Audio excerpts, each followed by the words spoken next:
आज उन दोनों को मरना ही पड़ेगा, चाहे दोनों कहीं भी छुपा हुआ क्यों ना हो। नाक में दम कर रखा है दोनों ने। हाथ में डंडे और लाठी लेकर गांव के कई लोग रिया और राजा का पीछा कर रहे थे, जबकि रिया और राजा दोनों एक दूसरे का हाथ पकड़कर भागे जा रहे थे। खुद को बचाने के लिए दोनों एक छोटे से गड्ढे की दीवार में सटकर बैठ गए। भीड़ उस गड्ढे के बगल से गुजर रही थी, इस कारण रिया और राजा दोनों की जान हलक में फंसे हुए थे। लगातार दौड़ने की वजह से रिया बहुत ज्यादा थक गई और राजा से बोली, राजा, अब मुझसे नहीं भागा जाता, तुम भाग जाओ, वरना हम दोनों ही मारे जाएंगे। राजा रिया का चेहरा अपने दोनों हाथों के बीच में लेकर भावुक होते हुए बोला, रिया, मैंने तुम्हारे साथ साथ जीने मरने की कस्में खाई है। तुम हो तो मैं हूँ, तुम नहीं तो मैं भी कहाँ हूँ। तुम्हारे बगैर जीना भी कोई जीना है, इससे अच्छा तो यही है कि मैं मर जाऊं। रिया की आंखों में आंसू भर आई और राजा का हाथ पकड़कर रोते हुए बोली, राजा, मैं भी तुमसे बहुत प्यार करती हूँ। तुम नहीं जानते, जिस दिन मैं तुमको नहीं देखती हूँ ना, मेरा किसी भी चीज में मन नहीं लगता। जीने के लिए एक सांस भी ले लें तो वो मृत्यु के समान लगती है।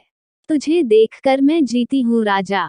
अगर तुझे कुछ हो गया ना, तो मैं तो बिना मौत के ही मर जाऊंगी। इसलिए मेरे राजा, मेरा प्यार, मेरे सरताज, तुम ना, तू भाग जा।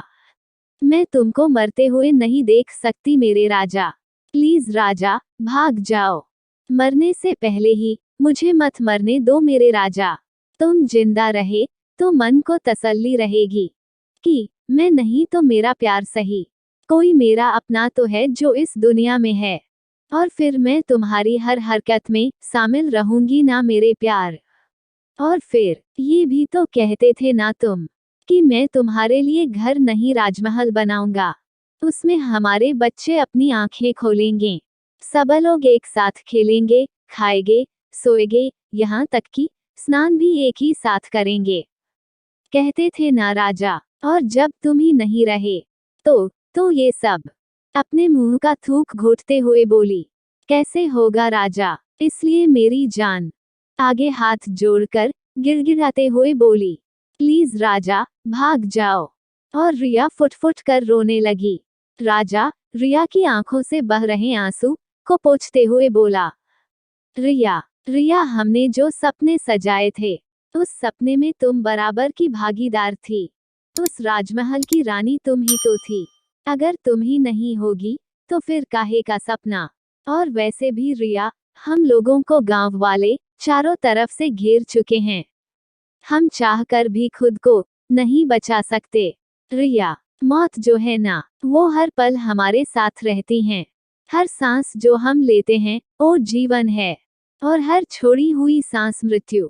हम ये नहीं कहते कि सांस के बिना लोग एक भी पल नहीं जी सकते, परंतु ये जरूरी है, जैसे खाना और पानी। मृत्यु एक माँ की तरह होती है।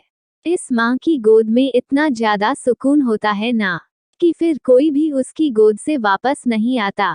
और जब वो माँ हमें अपने पास बुला ही रही है, तो उस माँ के पास हम दुखी होकर क्यों जाएं? क्यों ना हम अपने साथ बीते हुए कुछ मीठे पल को याद करके जाए। ये सब सुनकर रिया के होठों पर एक छोटी सी मुस्कान फैल गई, और वो राजा से बोली, राजा, तुम पहले ना बहुत शरारती थे, इसलिए मैं ना तुमसे दूर भागती थी। और सच कहूँ ना, तो वो तुम्हारा शरारतीपना ही मेरे दिल में प्यार भी जगाया। कुछ और रिलैक्स होते हुए रिया आगे बोली, तुम जो शेरो शायरी मुझे देखकर किया करते थे ना, क्या बताऊं राजा, मैं तो पागल ही हो जाती थी। राजा गंभीर होकर बोला, जब जब मैं लेता हूँ सांस, तू याद आती है। मेरी हर एक सांस में तेरी खुशबू बस जाती है। कैसे कहूँ, तेरे बिना मैं जिंदा हूँ, क्योंकि हर सांस से पहले तेरी खुशबू आती है। शायरी सुनकर रिया राजा को पागलों की तरह प्यार करने लगी। उसे लगा आज जब मृत्यु हमारे सामने है, फिर भी उसकी शायरी में भी सिर्फ मैं हूँ। क्या कर रही हो रिया? मैंने कई बार तुमसे किस मांगा, पर तुमने मना कर दिया। और आज तुम खुद, ये सब क्यों? राजा ने रिया से हिचकिचाते हुए पूछा। रिया की आंखें फिर से भर आई। नहीं राजा, कुछ नहीं, मुझे चूमने की तुम्हारी हसरत आज पूरी कर लो राजा। पता नहीं कौन सा पल हमारी जिंदगी की आखिरी पल हो। और अपना चेहरा राजा के तरफ बढ़ा दिया। राजा रिया का चेहरा अपने दोनों हाथों के बीच में लिया ही था कि सामने एक गांव वाले लाठी पटकते हुए बोला, हरामी कहेंगे, मौत सर पे नाच रही हैं, फिर भी इश्क का भूत नहीं उतरा। कमीने, अभी हम तुम्हारा भूत उतारते हैं। फिर रिया और राजा को अलग अलग कर दोनों को मारने का प्लान किया। परंतु रिया और राजा एक दूसरे को इस तरह जकड़े हुए थे कि उसे अलग करना नामुमकिन हो गया। गुस्से में आकर लोग लाठी डंडे और लात घुसे बरसाने लगे, पर दोनों को अलग नहीं कर सके। भीड़ अब और ज्यादा गुस्से में आ गई और पास में बने एक पुआल की झोपड़ी में दोनों को एक साथ बंद करके झोपड़ी में आग लगा दी।